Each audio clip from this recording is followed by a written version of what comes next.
serving the Republic of the Philippines for more than 75 years.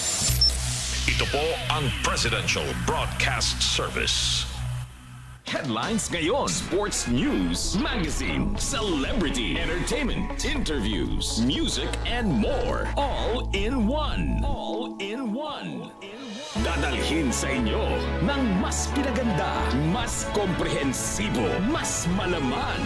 Radyo Pilipinas 2, 918 AM.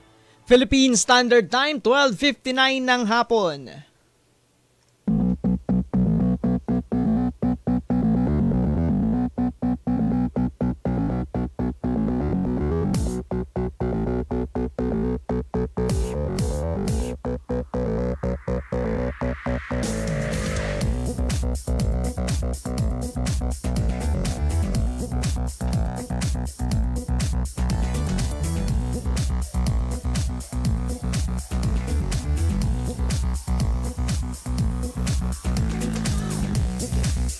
Magandang hapon Pilipinas, magandang hapon Luzon, Visayas, and Mindanao.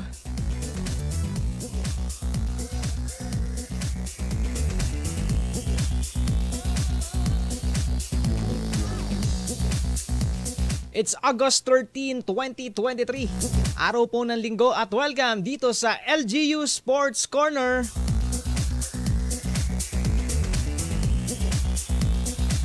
Ako po si Dennis Hilanga at live po tayong napakikinggan sa 918 kHz sa inyong mga radyo. At napakikinggan din po tayo sa ating facebook.com/Radyo Pilipinas 2 Sports para po sa ating live streaming, and you may also follow us on our Twitter account, twitter.com/RP2S918.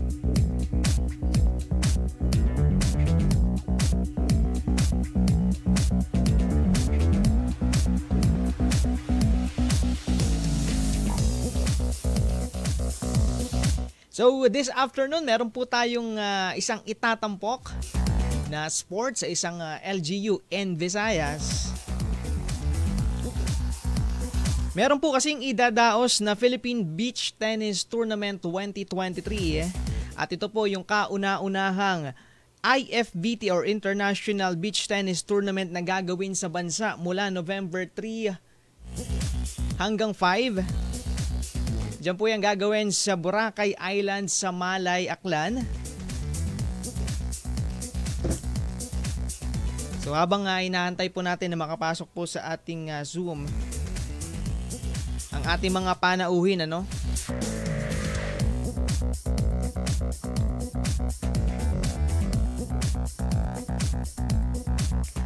Ngayong araw din po sabay na nagbubukas yung ROTC Games sa Iloilo naman.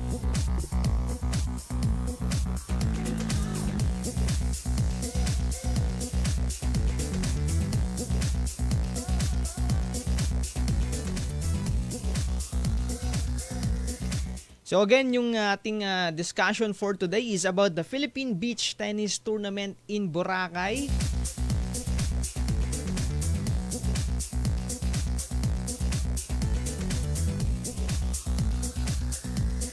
Inaantay lang ho nating maipasok sa Zoom ang ating mga guests this afternoon. Oh yeah, 12 days to go before the FIBA World Cup. Malapit na po ang laban ng Gilas Pilipinas.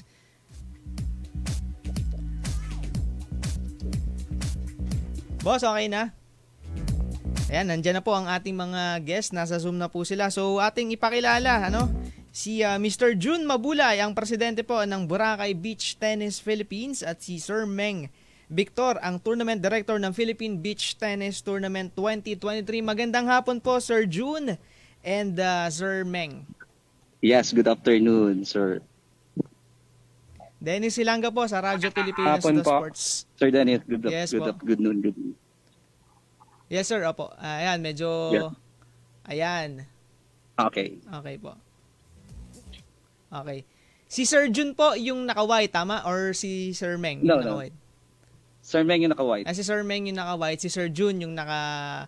Ako yung floral, tama? Floral. Yan, floral. Okay. Sige po. Sir, kumusta? Nasaan po kayo ngayon?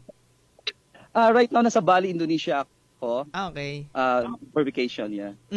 Thank you, sir. Thank you sa pag-accept ng invitation natin kahit na It's my pleasure. Thank you po, thank you. Sir Meng, ikaw naman, sir. Nasang lugar ka ngayon po?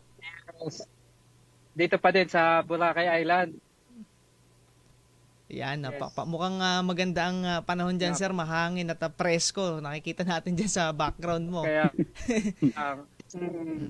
so, ayun, sir. Kaya po, nandito po kayo ngayon sa programa natin sa LGU Sports Corner kasi nabalitaan natin yung about nga po dito sa gagawing Philippine Beach Tennis Tournament 2023. First time na mag-host ng ating bansa nitong international event na to, IFBT, no? International Federation for Beach Tennis. Oo.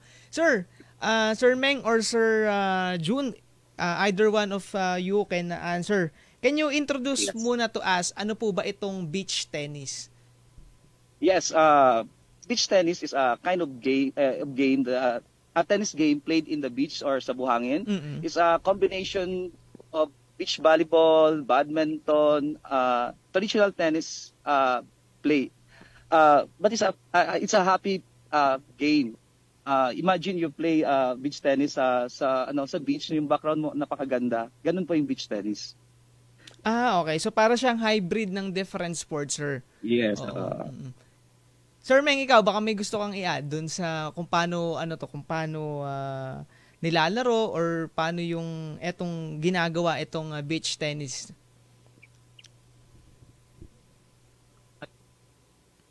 Yeah.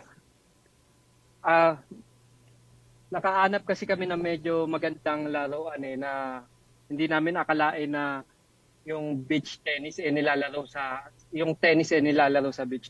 One time lang nakita namin na sinubukan namin gayahin na ilaro sa beach na napakasarap pala. Yeah.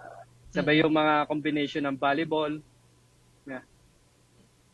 Paano po ito yung sir? Paano po ito nilalaro? Ilan yung players natin? Ano yung mga events? Tapos yung mga equipment na ginagamit dito? Okay. Nilalaro siya. Pwede sa singles. Yeah, explain nila ni Press. Okay, sir. Go ahead. Yes, yung beach tennis usually nilaro siya doubles, singles play. Tapos ito yung court niya is 16 meters long and then yung width niya is 5 meters. So usually here sa Philippines yung nilaro talaga namin is doubles. Yung bola na ginagamit namin is yung same with the traditional tennis ball but medyo because soft lang siya konti. Hindi yung talagang yung regular tennis ball. Tapos we have a special racket na pinapurchase pa namin outside the country kasi right now wala pa tayong na gawa na sa atin ba. So yun. Doon kinukuha yung racket namin sa in-order pa namin. Anong mga age group, sir, yung pwedeng mag-start na maglaro nito at saka hanggang saan? Yung pinakabata hanggang pinakamatanda na pwedeng maglaro nitong beach tennis?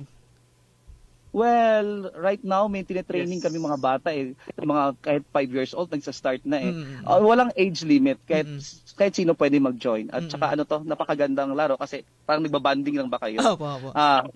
Yeah.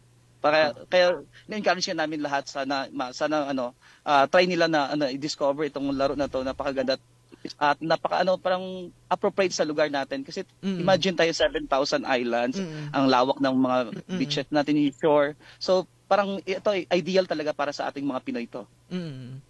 Sir Meng, 'di ba enjoyable siya laruin pero syempre pag pinagsama natin yung disiplina ng mga sports ng tennis, may volleyball, tapos parang may badminton din na halo no. Gaano kahirap siya laruin, sir? Yes. Sa akin kasi ang beach tennis napakadaling matutunan. Sabihin ko sa'yo, one day lang, kinabukasan, pwede ka na maglaro. Ganun siya kadaling aralin. About naman sa tournament, may mga category ang IFBT na 12 under, 14 and 16. Then, sabay open, any age. Then, meron din silang 40 above and 50 above entry level ng IFBT. Yan, ayun yung natin. Kaya kahit yung mga sabay, ang kinaganda ng tournament ng IFBT, is a round robin. Hindi katulad compare sa ibang tournament, Mm-mm. once na malaglag ka, uwi ka na ng country. Mm-mm. Sa atin, kahit yung malakas, makakalaban pa rin natin. So, kumbaga, nagkakaroon pa rin tayo ng chance. Kaya mas enjoy siyang i-compete sa ibang bansa. Mm-mm. Okay, sir. Sir June, no?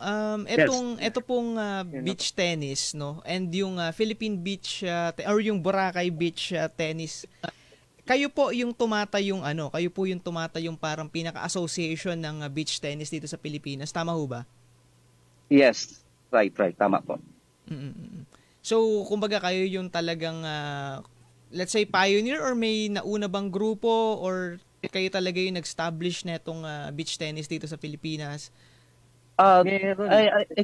Meron yata, pero kami talaga nag-establish ng na i-organize talaga proper ng beach tennis sa Pilipinas. Mm. Okay, with that sir, paano nagsimula sa ating bansa itong beach tennis? No, kailan siya nagsimula dito sa ating bansa and hanggang lumaon kamusta yung estado ng sport ngayon? Well, way back 2010, I think there's chef na Italiano na inintroduce niya yung sports dito sa Boracay. At una niya yung kalaban yung mga staff niya, then parang makeshift bamboo pool lang yung ginamit nila, tsaka yung ordinary net lang. So from that nag-start, and then kasi parang sa Boracay maraming tao, maraming yung mga local, tsaka yung nagkaroon ng interest na ilaro yung sport na yan. And then 2 years ago, Mr. Meng is the one who organized talaga na magkaroon ng parang club or parang like Boracay Beach Tennis Association club doon sa Boracay.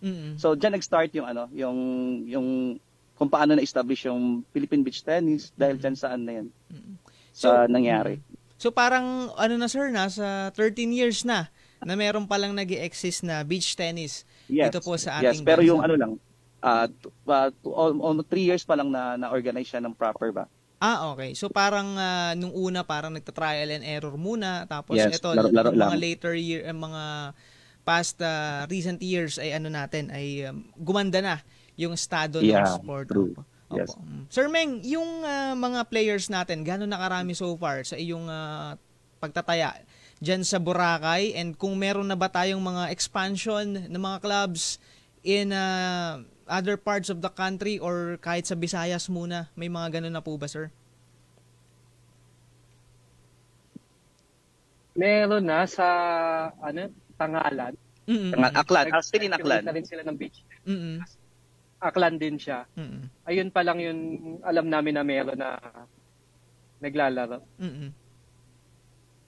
Okay, pero sir, yung tansyan yon, kung ilang mga players na sa inyo diyan sa Boracay, gaano karami na yung naglaro? Nasa 50 plus at growing siya, nag-grow siya halos every day kasi some tourists pag makita niya yung mga visitor doon naglalaro din Pero yung regular, yung member talaga namin sa 50 plus na.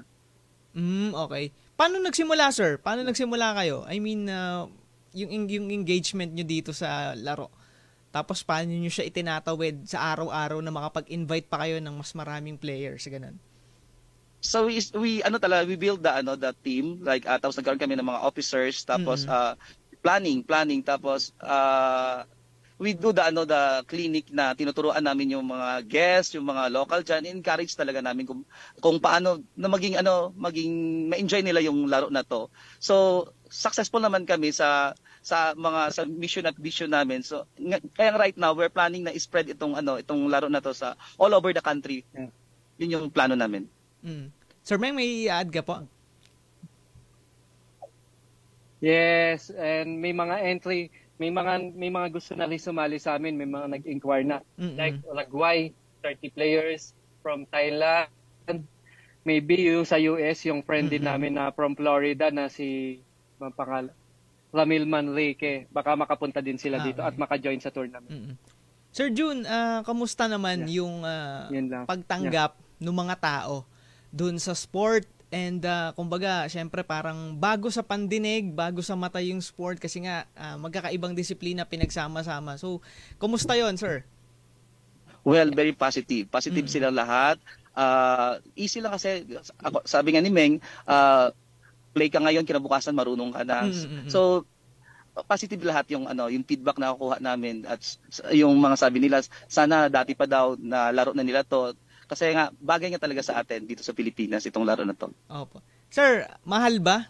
Mahal ba ang paglalaro ng beach tennis? I mean, in equipment wise. So sabi na medyo expensive yung racket. One time naman investment yun pero after that mura lang kasi yung sa good thing sa amin is nagtutulungan kami na talaga about sa yung bola kasi parang nagtutulungan kami niyan para i-provide namin yung na yun. Pero for example yung mga bago lang, free namin silang tinuturuan, wala muna pinapahiram namin ng mga racket namin. Ganun. Tas sir yung yung venue na inyong pinaglalaroan yung sa beach, sa Boracay Beach mismo yan. Paano to? Mayroon kayong coordination with the LGU ng Boracay, ng Malay Aklan para maisagawa niyo po yung mga ganitong tournament. Paano po yung ganong process, sir? Okay. Kasi ganito yun. Sa Boracay naman, may mga designated area for sports. So, doon kami nagpi-play. Pero for example, for the tournament, you need to, you have a special permit for that tournament only. Okay. So, sir, paano yung nagiging suporta ng local government ng Boracay, ng Malay Aklan dito sa inyong initiative na palaguin etong beach tennis sa ating bansa? Yeah, very happy kami at very lucky kami na yung LGU Malay, they always support us sa aming sa mga activities namin especially sa sa sports like frisbee and volleyball at of course itong beach tennis. So meron nga silang event na like this coming October na lahat ng sports na sinusuportahan talaga yung na gagawin diyan sa sa Boracay Beach. Ganun. Sir Jun, ikaw ba ay dating atleta or before ka nag-beach tennis, meron kang nilalarong sport kaya nyo naisipan na gumawa ng ganitong klase or netong beach tennis po? I'm a badminton player. Tapos in-invite ako ni Meng. Sabi ko, ay nako, perfect to. Kasi yung rotation ng beach tennis ay rotation din sa badminton. Okay. So, parang yung format, yung familiarity mo dito sa badminton, na-incorporate mo dito sa beach tennis. Yes. Nice one, sir. Ikaw naman, Sir Meng, are you a tennis player ba dati or any racket sports na nilalaro kaya napasama dito ngayon sa beach tennis? Talagang tennis player talaga. Nice. Sabay, nagkaroon ng pandemic, yung tennis court na nilalaroan namin, binawalan, nag-close. Ngayon, nagtambay-tambay sa beach, may nakita naglalaro. Uy, parang sabi ko, parehas ng game ko to, kaya parang sarap laruin. Opo. Ayun, nag-start na doon. Okay. Sir Meng and Sir Jun, magbe-break lang tayo, very quick break lang for some reminder. Sa pagbabalik po natin, ating i-discuss naman etong paparating na beach tournament, yung beach tennis tournament, yung Philippine Beach Tennis Tournament 2023 in November 3. On November 3 to 5, mamaya ipaliwanag niyo po sa amin lahat ng detalye sa ating pagbabalik dito lang po sa LGU Sports Corner. Nagkakaisa nating ipagdiwang ang buwan ng wika at ipakita ang gilas ng ating mga sariling salita. Ito'y mahalagang bahagi ng haliging nagpapatibay ng ating kultura at pagkakakilanlan bilang mga tunay na Pilipino. Ipamalas natin ang ating pagmamahal sa ating lingwaheng kinagisnan at ipagmalaki natin ang ganda ng wikang Pilipino. Kasama ninyo ang Presidential Broadcast Service at Radyo Pilipinas na nagbibigay pugay sa ating pambansang wika. Pangmatagalang solusyon ang binubuo ng administrasyon ni Pangulong Ferdinand R. Marcos Jr. sa mga pagbaha na dulot ng malalakas na pagulan. Ang overall plan dyan ay doon sa mga malalaking ilog kung saan na maapaw ay lalagyan natin ng mga impounding na malalaki, mga 200 hectares, 20 hectares, ganun, na malalaki para maipon yung tubig, hindi na bumaba, na hindi na magbaha. Siyempre, irrigation water din yan. So, pag nagawa natin yan, yung mga ibang lugar na dry season ay irrigated na all round ang kanilang mga sinasaka. Dagdag ng Pangulo, magtatatag ang pamahalaan ng isang kagawaran na siyang mangangasiwa sa mas maayos na distribusyon at paggamit ng tubig. Napakalaking krisis ang tubig para sa akin. Kaya ang ginawa namin ay naglagay ako ng the Office of Water Management sa ilalim ng Office of the President. Sa Congress naman, humingi ako ng bill na creating the Department of Water Management. Kaya ito yung kanilang magiging trabaho. Specific sa flood control, sa irrigation, sa freshwater supply, lahat yan. Pati yung mga distribution. Para sa iba pang mga balita at impormasyon, manatiling nakatutok. Tapat sa pag-uulat, Radyo Pilipinas. Radyo Pilipinas 2, 918 AM.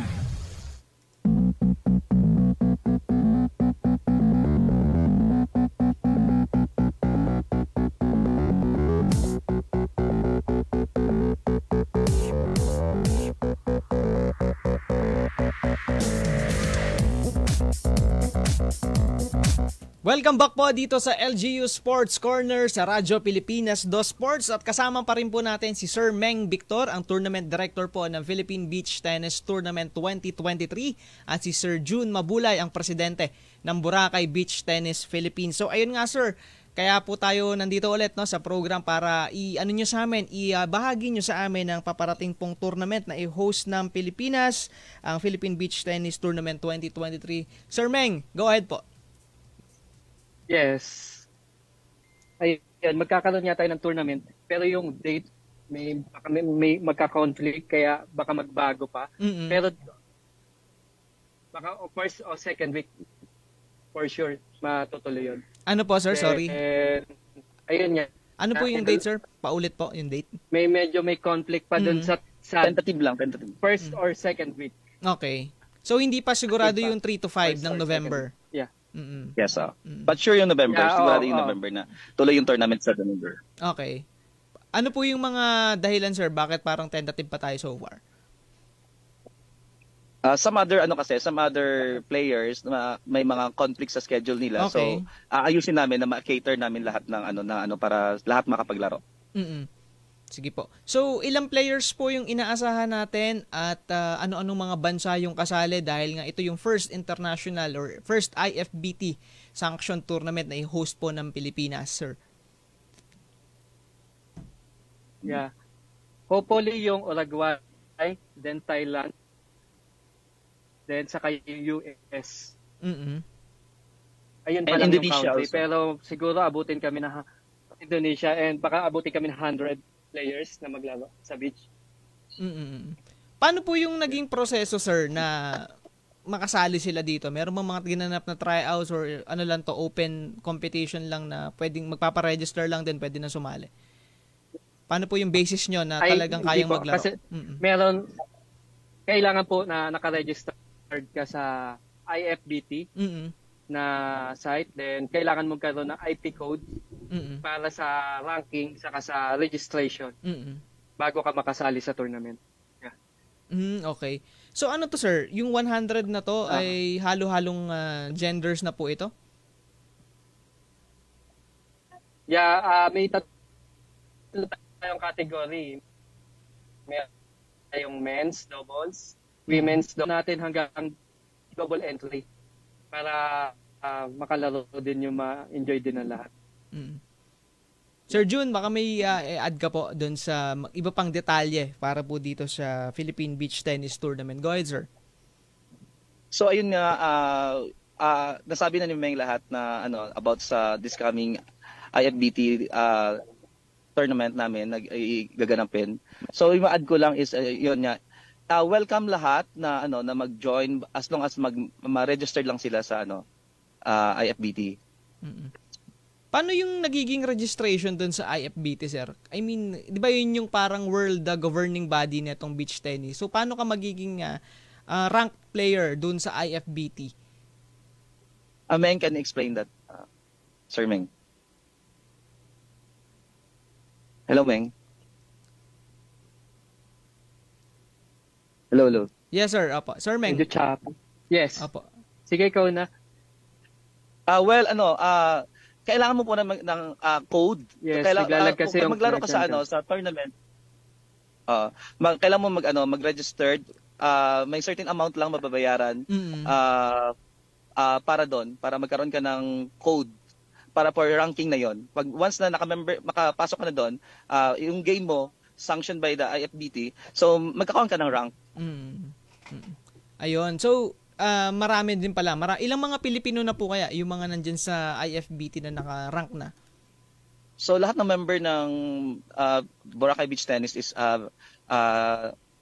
na-registered na namin. Yun, maganda. So, yun yung parang pinaka-basis lang talaga para makasali dito sa tournament na to. So, yung mga kalaban pong bansa natin dito, you mentioned yung Indonesia, yung Uruguay, sila po yung madalas din ba nating nakakalaban? Well, it's first time pa lang kasi natin magkaroon ng ganito eh. So, it's our first time pa natin makalaban sila. But sila, usually nag-compete na sila sa ibang bansa. Pero in world stage, sir, ano yung mga bansang malalakas talaga pagdating sa beach tennis? Italy, Spain, Europe countries malalakas talaga. Sa Asia yata is yung Thailand. So ano na talaga siya, yung beach tennis, hindi pa lang din siya ganun kakilala dito sa Pilipinas, pero sa ibang parte ng mundo, sa ibang bansa, ay nilalaro na talaga siya, no? May mga malalaking tournament na. Yes, malaking tournament talaga doon. Parang big deal sa kanila yung especially sa Europe, particularly Brazil and Spain. Italy, yan yung mga bansa talagang powerhouse sa laro na to.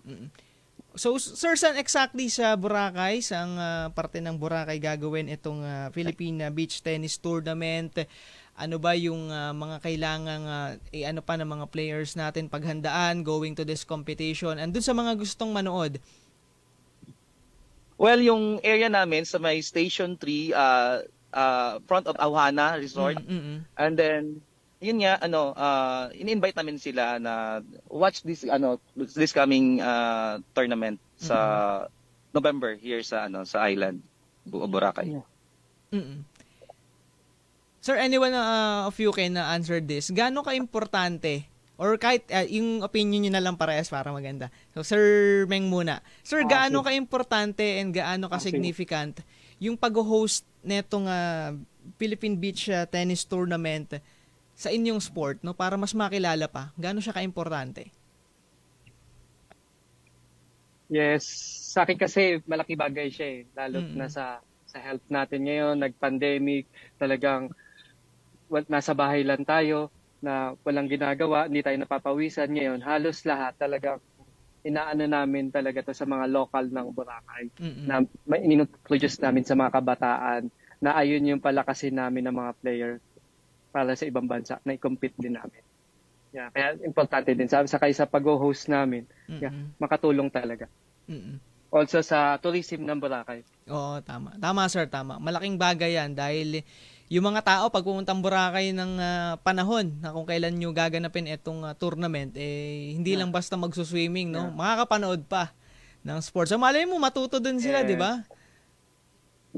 Malay mo. Pwede kami maglagay sa isang side ng clinic. Clinic. Tennis clinics para sa mga Ikaw naman, mga testing din nila. Apo. Sir Jun, ikaw naman po, anong significance nitong pag-host ng Pilipinas? And gaano to ka-importante for you and for your club, yung Boracay Beach na na ipakilala pa itong sport na ito sa ating mga kababayan? Well, para sa akin, not only sa ating bansa, laking tulong to lalo sa ekonomiya natin. Sabi ni sa tourism natin. Imagine pag nag-host tayo, pupunta dito mga player all over the country, all over the world, mag-hotel sila, yung transportation natin, mga restaurant natin kikita. And of course, maraming manonood.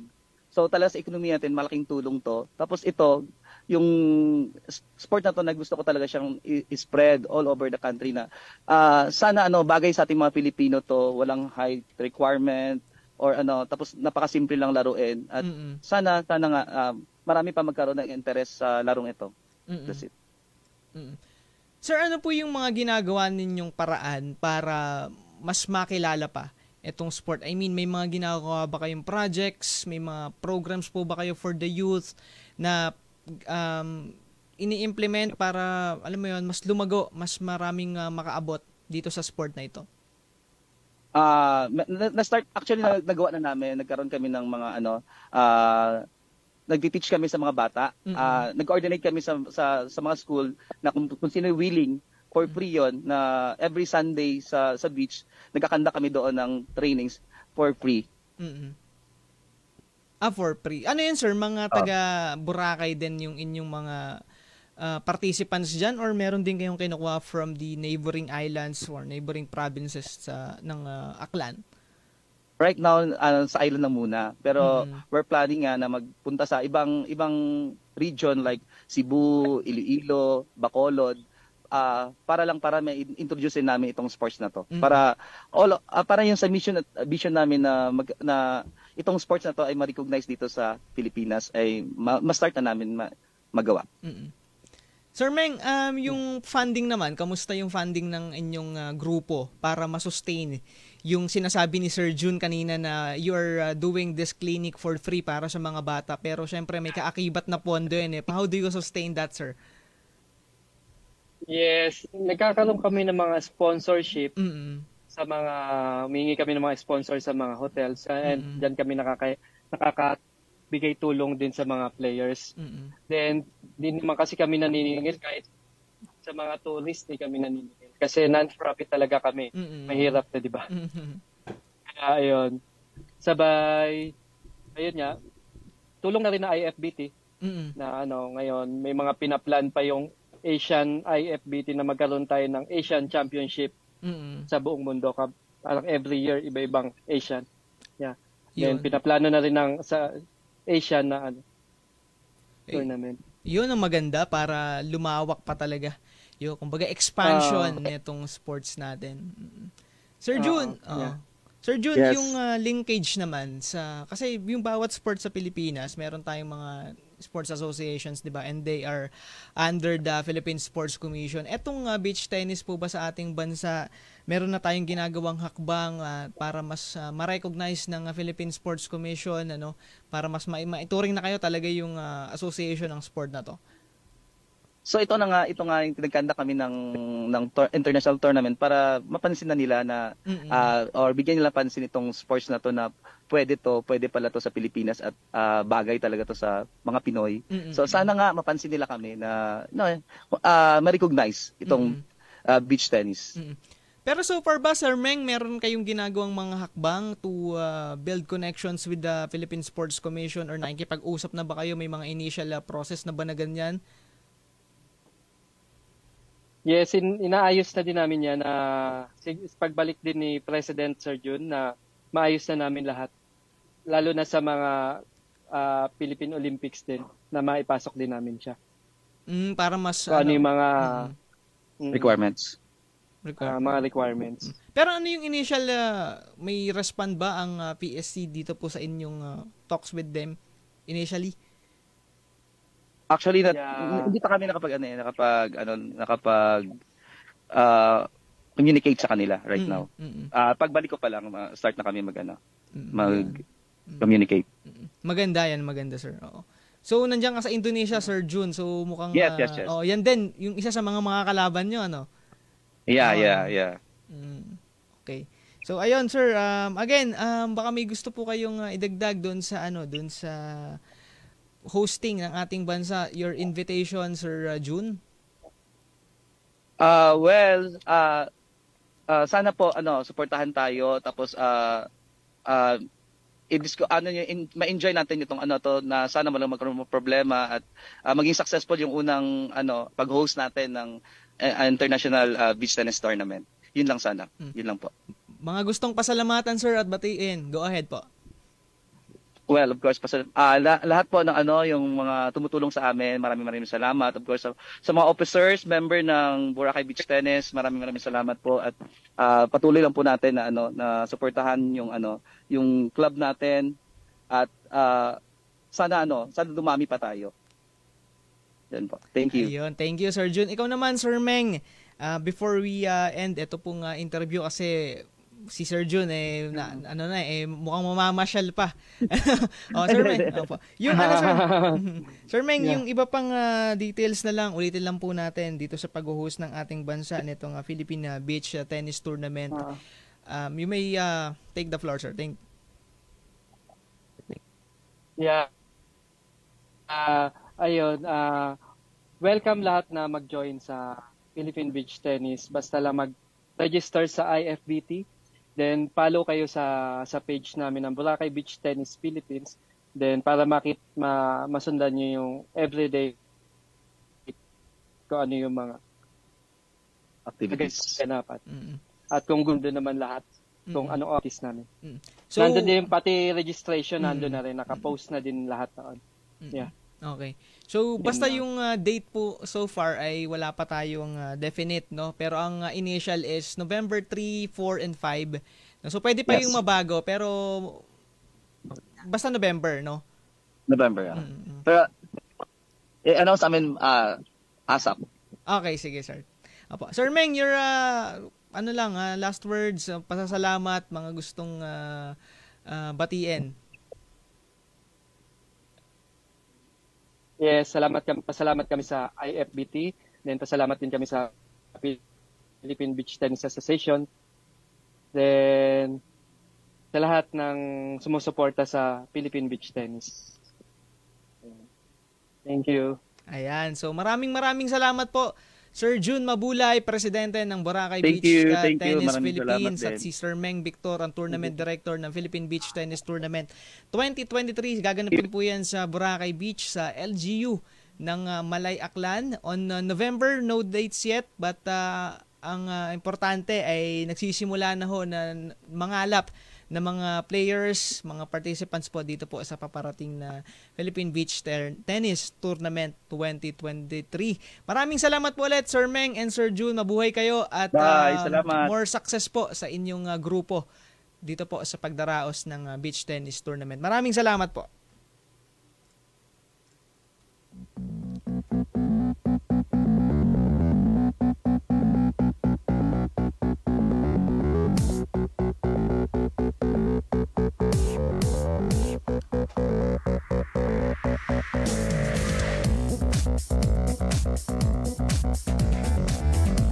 So ayan po ang ilang mga detalye ng Philippine Beach Tennis Tournament sa LGU po ng Malay Aklan.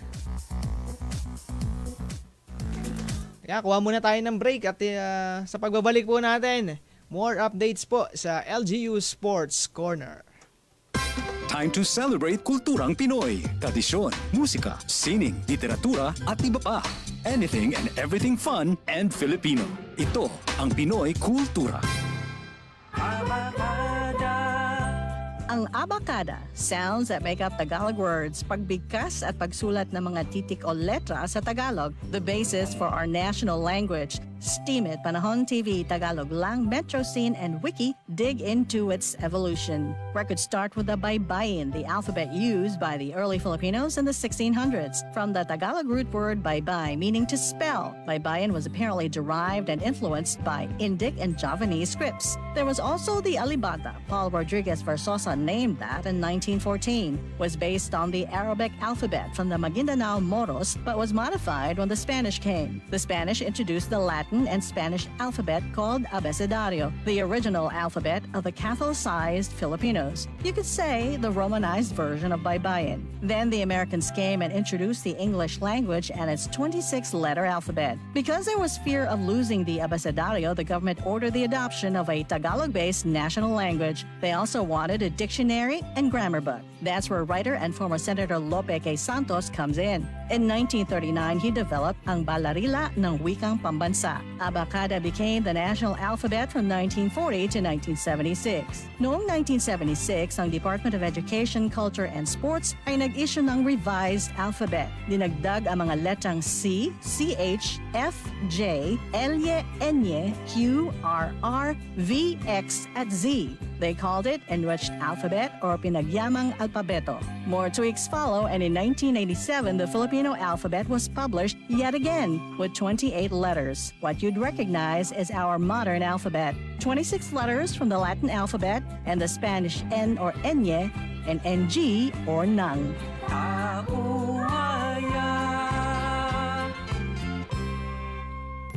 Yan ang Pinoy Kultura because our culture is cool. Nagkakaisa nating ipagdiwang ang buwan ng wika at ipakita ang gilas ng ating mga sariling salita. Ito'y mahalagang bahagi ng haliging nagpapatibay ng ating kultura at pagkakakilanlan bilang mga tunay na Pilipino. Ipamalas natin ang ating pagmamahal sa ating lingwaheng kinagisnan at ipagmalaki natin ang ganda ng wikang Pilipino. Kasama ninyo ang Presidential Broadcast Service at Radyo Pilipinas na nagbibigay pugay sa ating pambansang wika. Lubos na paghanga at paggalang ang ipinaabot ni Pangulong Ferdinand R. Marcos Jr. sa mga membro ng Philippine team na lumahok sa 32nd SEA Games at 12 ASEAN Para Games at matagumpay na nakapag-uwi ng karangalan para sa bansa. Kung iniisip ko, sinasabi ko nga sa sarili ko, karamihan dyan hindi natin natulungan. Talagang kung saan-saan na lang kumukuha ng suporta, nakakahiya. Pero ganun pa rin ang resulta, ang ganda-ganda pa rin ang resulta. Ang titibay pa rin, nakaka-proud pa rin. Kaya naman, pangako ng Pangulo na mas magbibigay ng suporta ang administrasyon, hindi lamang sa mga atleta, kundi sa buong delegasyon ng Philippine team. Pinagmamalaki namin kayo. Dapat naman susuklian naman namin ang inyong ginawang sakripisyo, ang inyong dinala na dangal para sa ating mahal na Pilipinas. Kaya asahan ninyo na sa administrasyon na ito ay gagawin natin ang lahat para masuportahan natin at ipalabas natin ang kagalingan, ang husay ng ating atleta. Para sa iba pang mga balita at impormasyon, manatiling nakatutok. Tapat sa pag-uulat, Radyo Pilipinas. Radyo Pilipinas 2, 918 AM.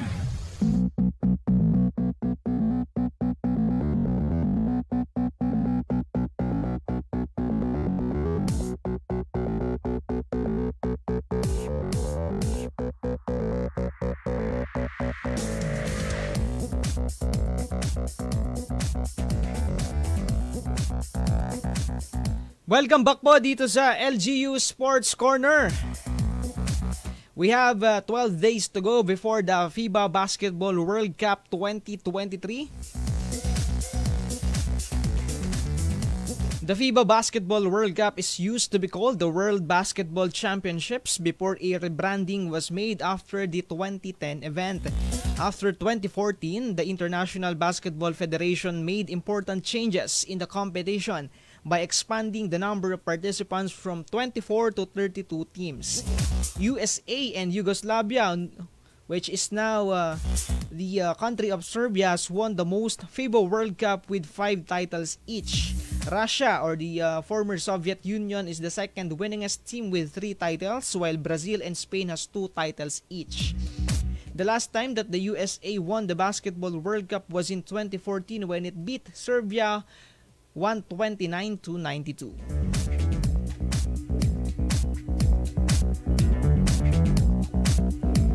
Ayun nga, 12 araw na lang po at sisipa na ang FIBA World Cup 2023, which is the Philippines co-host with Indonesia and Japan sa mga lugar po ng Quezon City, particularly sa Smart Araneta Coliseum at sa lungsod ng Pasay sa Mall of Asia Arena.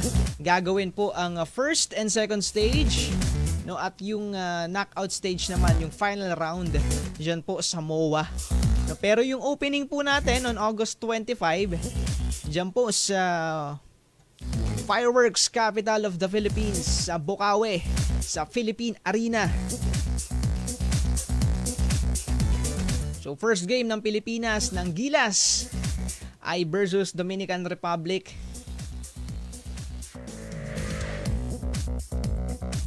Eto maganda rin yung ginawa ng FIBA dahil po tayo ay nasa LGU Sports Corner.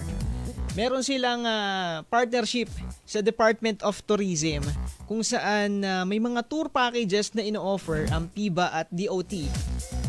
No, yung Love the Philippines campaign nila ay ibinahagi, no, or ipinartner na nila dito sa hosting ng bansa sa FIBA.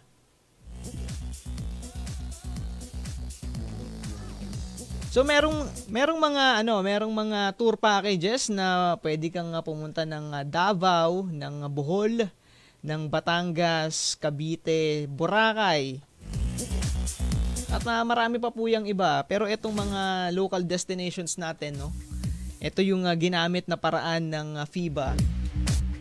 at ng DOT para i-promote yung sports, no? Sports tourism sa ating bansa dahil nga minsan lang naman talaga magkakaroon ng ganitong klaseng hosting ang ating bansa, no? Dekada po. Ilang dekada na ang lumipas nung huli tayong nag-host ng FIBA World Cup. And even dyan sa Mall of Asia Arena, sa lungsod ho ng Pasay, yung globo, no, yung napakalaking globo dyan sa MOA Arena, sa MOA, no, sa Mall of Asia. Bago ka makapunta dun sa mall at sa arena mismo, 'di ba? Sasalubungin ka ng napakalaking globo. Ngayon ho ay binabago at dinidisenyo na isang bola ng basketball. Yung mga nakalipas na araw, mayroong mga nakuhang litrato na ginagawa na. Hindi lang natin alam kung tapos na, no? Pero with the 12 days to go, mukhang mamadaliin na yan.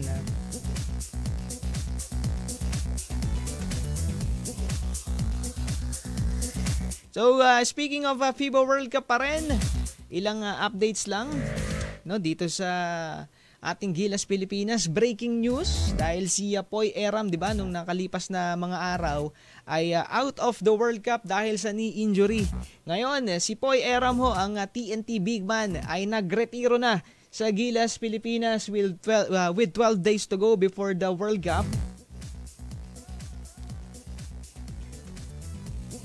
'Di ba? Assortment of knee injuries daw ang dahilan kung bakit wala na sa ating Gilas Pilipinas program etong si Poy Eram. So, retirement for Poy Eram's national team.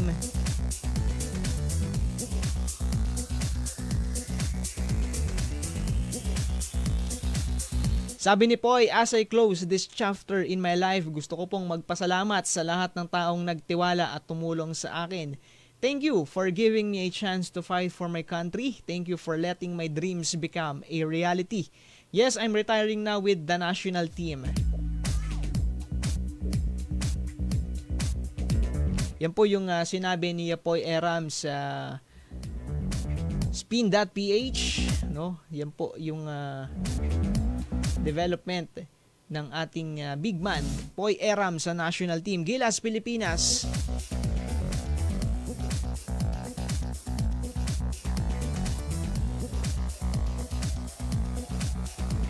Okay, gawa tayo. Last break ng ating program. Magbabalik po ang LGU Sports Corner.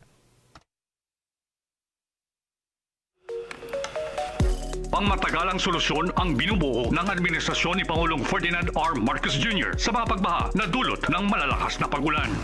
Ang overall plan dyan ay doon sa mga malalaking ilog kung saan maapaw ay lalagyan natin ng mga impounding na malalaki, mga 200 hectares. 20 hectares, ganun, na malalaki para maipon yung tubig, hindi na bumaba, na hindi na magbaha. Siyempre, irrigation water din yan. So, pag nagawa natin yan, yung mga ibang lugar na dry season ay irrigated na all round ang kanilang mga sinasaka. Dagdag ng Pangulo, magtatatag ang pamahalaan ng isang kagawaran na siyang mangangasiwa sa mas maayos na distribusyon at paggamit ng tubig. Napakalaking krisis ang tubig para sa akin. Kaya ang ginawa namin ay naglagay ako ng the Office of Water Management sa ilalim ng Office of the President. Sa Congress naman, humingi ako ng bill na creating the Department of Water Management. Kaya ito yung kanilang magiging trabaho. Specific sa flood control, sa irrigation, sa freshwater supply, lahat yan. Pati yung mga distribution.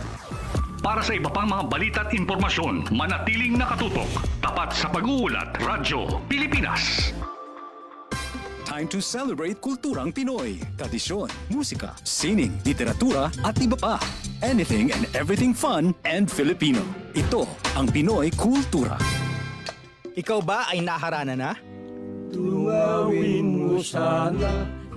Sabi nila, ang harana ay isang matandang tradisyon ng pangliligaw sa Pilipinas na unti-unti nang nakakalimutan. The harana or the serenade first gained popularity in the early part of the Spanish period. Ang manliligaw o nanunuyo ang siyang kumakanta at pag sinuwerte, sila ay papapasukin sa bahay. Pag minalas, water gets thrown at them or sometimes even worse things. There's a website that actually books haranas for you to experience this widely known tradition. Sa iyong palagay, uso pa ba ang harana?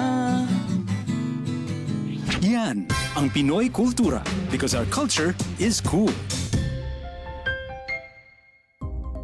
Lubos na paghanga at paggalang ang ipinaabot ni Pangulong Ferdinand R. Marcos Jr. sa mga membro ng Philippine team na lumahok sa 32nd SEA Games at 12 ASEAN Paragames at matagumpay na nakapag-uwi ng karangalan para sa bansa. Kung iniisip ko, sinasabi ko nga sa sarili ko, karamihan dyan hindi natin natulungan. Talagang kung saan-saan na lang kumukuha ng suporta, nakakahiya. Pero ganun pa rin ang resulta, ang ganda-ganda pa rin ang resulta. Ang titibay pa rin, nakaka-proud pa rin. Kaya naman, pangako ng Pangulo na mas magbibigay ng suporta ang administrasyon, hindi lamang sa mga atleta, kundi sa buong delegasyon ng Philippine team. Pinagmamalaki namin kayo. Dapat naman susuklian naman namin ang inyong ginawang sakripisyo, ang inyong dinala na dangal para sa ating mahal na Pilipinas. Kaya asahan ninyo na sa administrasyon na ito ay gagawin natin ang lahat para masuportahan natin at ipalabas natin ang kagalingan, ang husay ng ating atleta. Para sa iba pang mga balita at impormasyon, manatiling nakatutok. Tapat sa pag-uulat, Radyo Pilipinas. Radyo Pilipinas 2, 918 AM.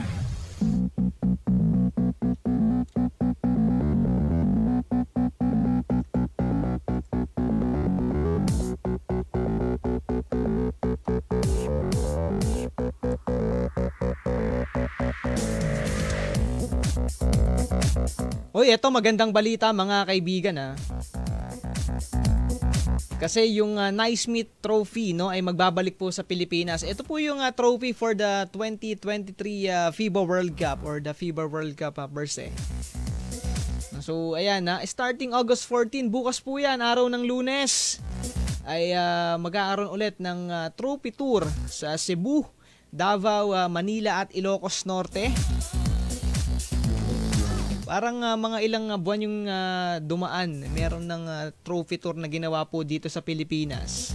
But this time ay sa mga probinsya naman ho ay dadayo. Etong Naismith Trophy nung nakaraan sa pagkakaalala ko, nandyan yun sa sa Luneta, no, dun sa statue ni Rizal, ni Dr. Jose Rizal, meron doon. Pero ngayon ito Cebu, no, sa Visayas meron, sa Davao, sa Mindanao at sa northern part ng Luzon, sa Ilocos Norte ho ay dadayuhin yan, ano.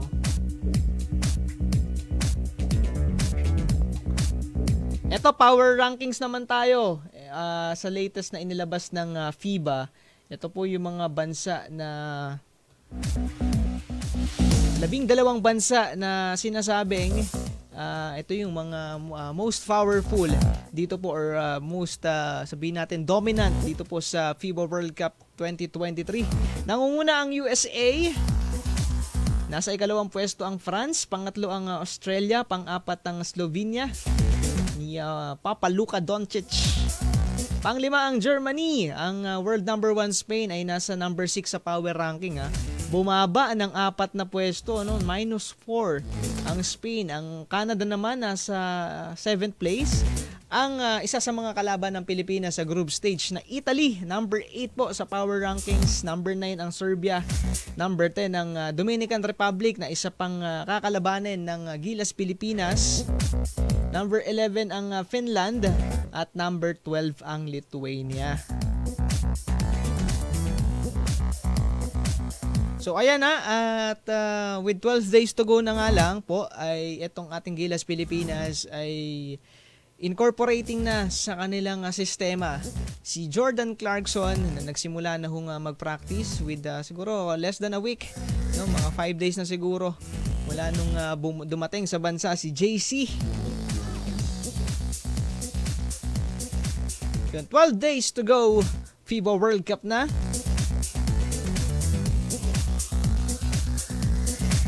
And today po mga kaibigan, ay formal na pong nagbukas ang ROTC Games, no, na binuksan ho ni na Senator Francis Tolentino, Philippine Sports Commission Chairman Richard Bachman at si CHED or Commission on Higher Education Chairman Prospero De Vera. Ito pong ROTC Games sa lungsod ng Iloilo. Ngayong hapon po yan ha. Ito po nga ROTC game or yung Reserve Officers Training Corps ay laro po para sa mga kabataang militar, no? Sila po yung mga atleta natin, mga reserve officers, mga atleta natin, mga national athletes, no, na nagsisilbi sa bayan bilang reservist ng ating sandatahang lakas. No, si Heidelin Diaz, 'di ba, ay isang reserve officer po, no? I guess Air Force si Heidelin, and most of our athletes naman hiwa-hiwala yan, merong nasa Army, merong nasa Navy, may Air Force. So kanya-kanya sila kung saan sila napunta. And the key people or key personalities na dadalo po dito, si Department of National Defense Secretary Gibo Chodoro, General Romeo Bronner Jr., ang AFP Chief of Staff.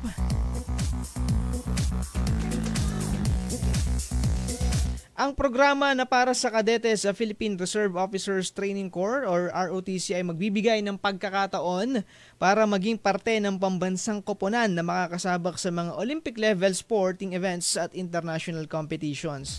So gaganapin po ito starting today, August 13 hanggang 19 sa Iloilo City para sa Visayas leg. Susundan naman ito ng Mindanao leg sa Zamboanga City from August 27 hanggang September 2. Bago po yung Southern Luzon leg sa Cavite, September 27 to 23. So lahat po ng ito ay isang linggo. Magkakaibang LGUs ang magiging host nito. Iloilo, Zamboanga at Cavite. Meron ding huling regional qualifying leg sa NCR naman para makumpleto yung legs, no? So we have 5 legs. At yung mga magiging champion on those legs ay sila po yung maghaharap-harap, no, sa national championships. So para pala siyang palarong pambansa din, ano? Para siyang batang Pinoy na merong qualifiers.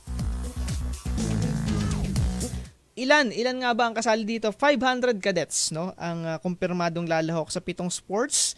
Dito po sa Iloilo City, athletics, arnis, basketball, boxing, esports, kickboxing at volleyball. Yan po yung mga sports na ating paglalaruan, no? Yung sa volleyball si yung mga player ng Army, sina Gonzaga, si Jovelyn Gonzaga, no? Yan, isa sa mga players po, no, na mga kilalang players na, no, na nag-reservist ng ating sandatahang lakas, at siya po ay isang volleyball player. Meron din pong swimming, weightlifting, target shooting at demo sports. So 500, no, ating 500 athletes, no, mga reservists ang maglalaban-laban ho diyan.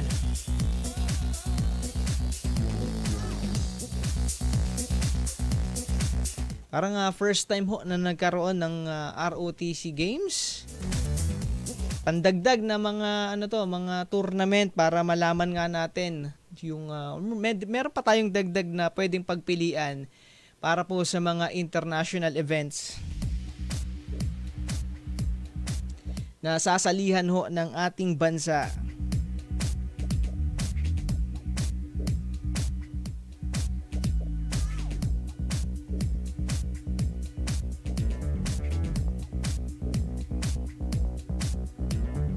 So ayan po, ROTC Games starting today at in-expect natin na baka by this time ay nagsisimula na yung opening ceremonies or later this afternoon.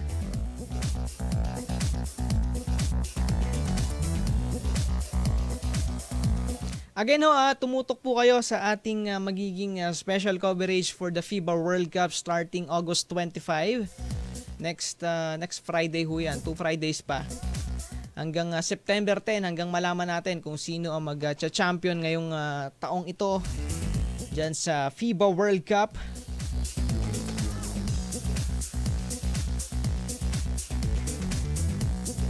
At saka congratulations nga pala dun sa mga student athletes natin na nag-champion, nag-medalya sa nakalipas hong palarong pambansa na ginanap naman dyan sa LGU ng Marikina.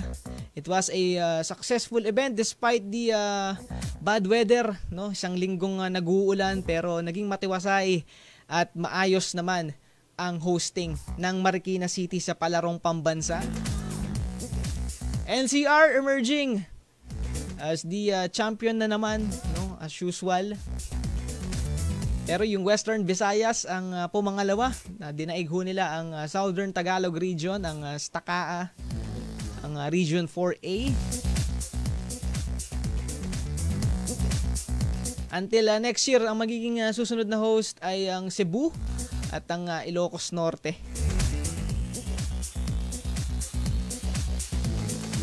So that's it for today dito po sa LGU Sports Corner. Maraming salamat Sir Winson, Ma'am Rox, Ma'am Nida, Sir Edmond, and Sir Boyet. Sir Boyet, Sir Jess pala. Deo pala ni Sir Boyet ngayon. Andiyan pala si Engineer Julius, andiyan pala sa ating master. At sa ating mga kasama po sa Malolos Transmitter, maraming salamat po sa inyo. Ako po si Dennis Hilanga at ito ang inyong programang LGU Sports Corner. Magkita-kita po tayo hanggang sa susunod na linggo. Maraming salamat at ingat po tayong lahat. Time to celebrate kulturang Pinoy. Tradisyon, musika, sining, literatura at iba pa. Anything and everything fun.